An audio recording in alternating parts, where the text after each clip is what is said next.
नमस्कार विद्यार्थी मित्रांनो, मी माझ्या युट्यूब चॅनलमध्ये तुम्हा सर्वांचे स्वागत करते.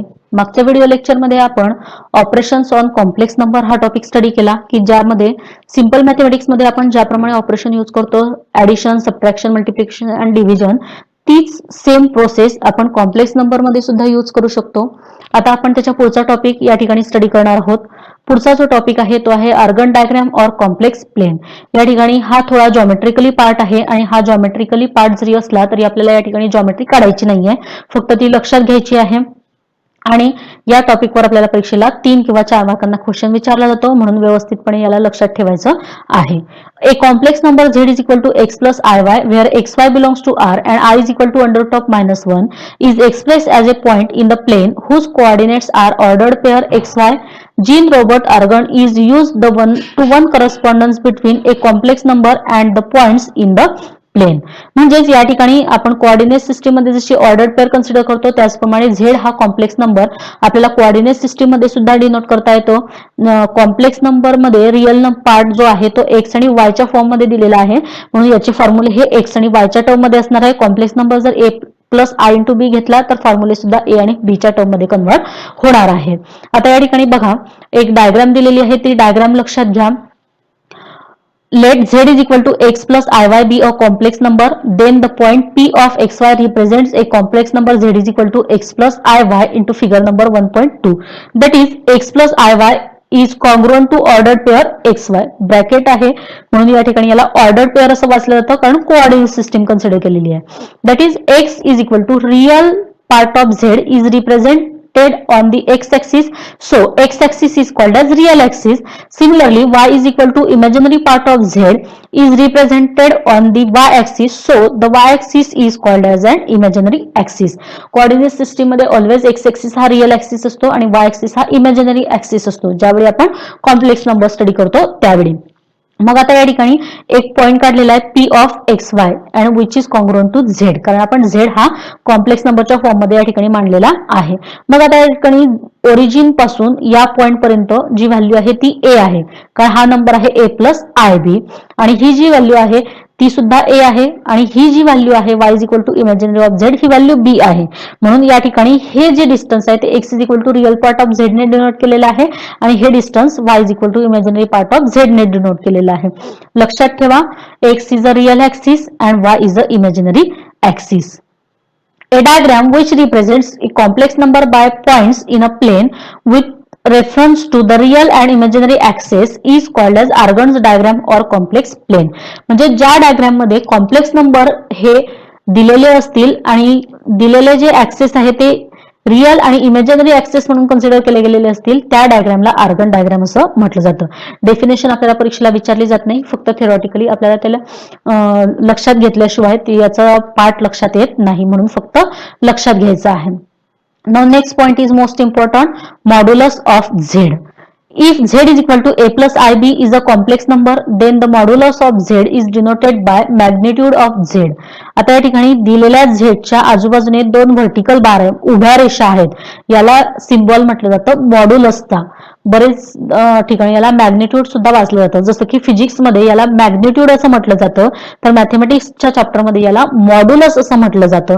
तुम्ही मॅग्निट्यूड सुद्धा वाचू शकतात, परंतु प्रॉपरली ते जर कॉम्प्लेक्स नंबर मध्ये असेल तर ते मॉड्युलस असणार आहे, हे लक्षात ठेवायचं आहे. Modulus of Z or is defined as modulus of z is equal to under root of a square plus b square. From figure number 1.3, point P of AB represent the complex number z is equal to a plus ib. Therefore, we get r is equal to magnitude of z which is equal to under root of a square plus b square which is equal to op. म्हणजेच या ठिकाणी जो number दिलेला आहे z is equal to a plus i into b, तर real आणि imaginary पार्टचा square करून त्यांची ऍडिशन केली आणि त्याचं जर स्क्वेअर रूट फाइंड आउट केलं तर आपल्याला मिळतं मॉड्युलस ऑफ झेड. हा जो आर आहे हा simply magnitude of Z denote करतो.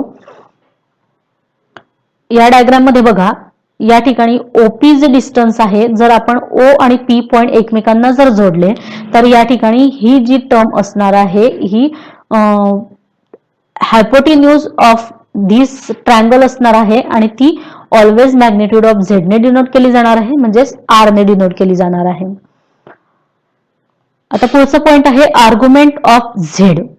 OP makes an angle theta with positive direction of x-axis, then theta is called as the argument or amplitude of the complex number z is equal to a plus ib and which is denoted by argument of z. या ठिकाणी बघा always theta हा angle with respect to positive X axis असणार आहे. Then theta is called as argument or amplitude. परीक्षेला 2 मार्कांना यावर topic असतो. एक तर क्वेश्चन मध्ये विचारलं जाईल आर्ग्युमेंट किंवा अँप्लिट्यूड फाइंड आउट करा. आता डायग्राम बघा, या ठिकाणी जी डायग्राम दिलेली आहे या डायग्राम मध्ये P of A B point दिलेला आहे, म्हणजेच कॉम्प्लेक्स पॉईंट दिलेला आहे. म्हणून ओएम डिस्टन्स हे ए ने मिळालेला आहे आणि पीएम डिस्टन्स हे बी ने मिळालेला आहे. आधीच्या डायग्राम मध्ये सांगितल्याप्रमाणे ओपी हे डिस्टन्स मॅग्निट्यूड ऑफ झेड म्हणजेच R, modulus of Z is equal to R ने डिनोट केलेला आहे. आणि या ठिकाणी with respect to positive X axis जो अँगल आहे तो आहे theta. Theta is equal to argument of Z. आपण पाहिलं की थिटाला आर्ग्युमेंट ऑफ झेड असं म्हटलं जातं. मग या ठिकाणी आर्ग्युमेंट फाइंड आउट करण्यासाठी आपण ट्रिग्नोमेट्रीच्या काही टर्म यूज करणार आहोत. या ट्रायंगल मध्ये in triangle OMP, M is a right angle, therefore it is a right angle triangle. Therefore we get sin theta is equal to b upon r. Opposite side divided by hypotenuse, therefore sin theta is equal to b upon r, and cos theta is equal to a upon r. Adjacent side divided by hypotenuse and r not equal to 0. Then by using cross multiplication we get b is equal to r sin theta and a is equal to r cos theta. And we get tan of theta is equal to b upon a.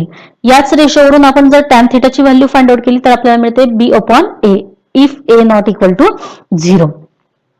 Hence we get theta is equal to tan inverse of b upon a which is equal to argument of z. आता या ठिकाणी बघा tan function हे LHS साइडला आहे आणि त्याला जर आपण टॅन इनव्हर्सने मल्टिप्लाय केलं तर tan inverse multiply by tan inverse म्हणजे काय, तर by using law of indices आपण ती टर्म डिनॉमिनेटरला कन्वर्ट केली तर आपल्याला त्या ठिकाणी मिळालं tan inverse into tan is equal to tan upon tan function which is cancel with each other, therefore we get only theta function, and into the RHS side it is not cancel, therefore we get tan inverse of b upon a. या ठिकाणी पुस्तकामध्ये printing mistake आहे, equal to sign या ठिकाणी नसणार आहे, त्या ठिकाणी फक्त असणार आहे tan inverse b upon a and which is called as argument of z or amplitude of z. For example, if z is equal to 2 plus 2i, then argument of z is equal to theta which is equal to tan inverse of 2 upon 2 and 2 upon 2 is equal to 1, that means that tan inverse of 1, and we know that tan pi by 4 is equal to 1, therefore tan inverse of 1 is equal to pi by 4. हे या ठिकाणी जे calculation आहे ते तुम्हाला समजायला थोडं कठीण जाणार आहे कारण हा जो टॉपिक आहे हा आपल्याला पुढच्या चॅप्टर मध्ये स्टडी करायचा आहे ट्रिग्नोमेट्री मध्ये. म्हणून या ठिकाणी याला फक्त समजून घ्या की tan पाय बाय 4 ची व्हॅल्यू ही आपण मात्र 10वीच्या वर्गामध्ये पाहिलेली आहे की tan पाय बाय 4 हा 1 असतो, म्हणून tan इनव्हर्स ऑफ 1 हा आपल्याला पाय बाय 4 या ठिकाणी मिळणार आहे. इतर रेशो मध्ये सुद्धा याच पद्धतीने आपल्याला रेशो कन्वर्ट करावे लागणार आहेत. Now properties of modulus of complex numbers. If Z1, Z2, Z3 are complex numbers, then first property is modulus of z is equal to 0 if and only if z is equal to 0. That is real part is equal to imaginary part is equal to 0. ज्यावेळी आपल्याला दिलेला complex number हा 0 असेल त्याच वेळी त्याचा modulus हे 0 असणार आहे असा याचा अर्थ होतो. सेकंड प्रॉपर्टी आहे modulus of z is equal to modulus of minus z which is equal to modulus of z bar which is equal to modulus of minus z bar. आता या ठिकाणी दिलेला नंबर z आहे त्याच्या कॉन्जुगेटचं modulus त्याच्या negative टर्मचं modulus आणि त्याच्या निगेटिव्ह टर्मच्या कॉन्जुगेटचं मॉड्युलस या सर्व व्हॅल्यू या ठिकाणी सारख्या येणार आहेत. ही प्रॉपर्टी नाही लक्षात ठेवली तरी चालेल, तुम्ही सहजपणे तिला कॅल्क्युलेट करून त्याचा आन्सर फाइंड आउट करू शकतात. Third property is most important minus modulus of Z is less than or equal to real part of Z less than or equal to modulus of Z as well as minus modulus of z less than or equal to imaginary part of z less than or equal to modulus of z. या ठिकाणी positive आणि negative numbers जे आहेत त्या negative नंबर्सच्या lies real part of Z value असते त्याचप्रमाणे imaginary part of value असते. पुढचा आहे Z into Z bar is equal to modulus of Z bar. ही सुद्धा टर्म आपल्याला एक्झाम्पल सॉल्व्ह करताना यूज करायची आहे. Z into Z bar is equal to modulus of Z bar. modulus of Z1 into Z2 is equal to modulus of Z1 into Z2. Similarly, into the division, modulus of Z1 upon Z2 is equal to modulus of Z1 upon modulus of Z2, where Z2 not equal to 0. Now, seventh property is most important. Modulus of Z1 plus Z2 less than or equal to modulus of Z1 plus modulus of Z2. ज्यावेळी आपण modulus consider करतो त्यावेळी या value equal येत नाही. जसे addition आणि subtraction मध्ये येत होत्या तसं येत नाही. या ठिकाणी मॉड्युलस मध्ये ऑलवेज ऍडिशनची value less than or equal to modulus of Z1 plus Z2 असते. Similarly Z1 plus Z2 modulus square is equal to modulus of Z1 square plus modulus of Z1 square, modulus of Z2 square plus 2 into real part of Z1 into Z2 bar. Modulus of Z1 minus Z2 bracket square is equal to modulus of Z1 square plus modulus of Z2 square minus 2 into real part of Z1 into Z2 bar. Modulus of Z1 plus Z2 square plus modulus of Z1 minus Z2 bracket square is equal to 2 into modulus of Z1 square plus modulus of Z2 square, and modulus of A Z1 minus B Z2 whole bracket square plus modulus of B Z1 plus A Z2 bracket square is equal to A square plus B square into modulus of Z1 square plus modulus of Z2 square where AB belongs to R. या ज्या properties आहेत या properties आपल्याला example मध्ये prove करण्यासाठी विचारल्या गेलेल्या आहेत. त्याप्रमाणे तुम्ही त्या ठिकाणी त्याला प्रूव्ह सुद्धा करू शकतात आणि या प्रॉपर्टी तुम्ही नाही लक्षात ठेवल्या तरी सुद्धा चालणार आहेत. फक्त त्या आपल्याला दिलेल्या आहेत म्हणून आपण या ठिकाणी त्यांना स्टडी केलेला आहे. आता पुढचा टॉपिक आहे properties of arguments. Arguments Z1 into Z2 is equal to argument Z1 plus argument Z2. Argument of Z1 upon Z2 is equal to argument of Z1 minus argument of Z2. Argument of Z plus argument of Z bar is equal to 0 and argument of Z into Z bar is equal to 0. Argument of Z bar is equal to minus argument of Z which is equal to argument of 1 upon Z. And if argument of Z is equal to 0 then Z is real.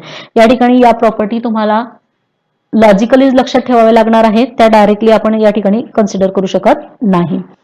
आता या ठिकाणी आपण भरपूर property पाहिल्या.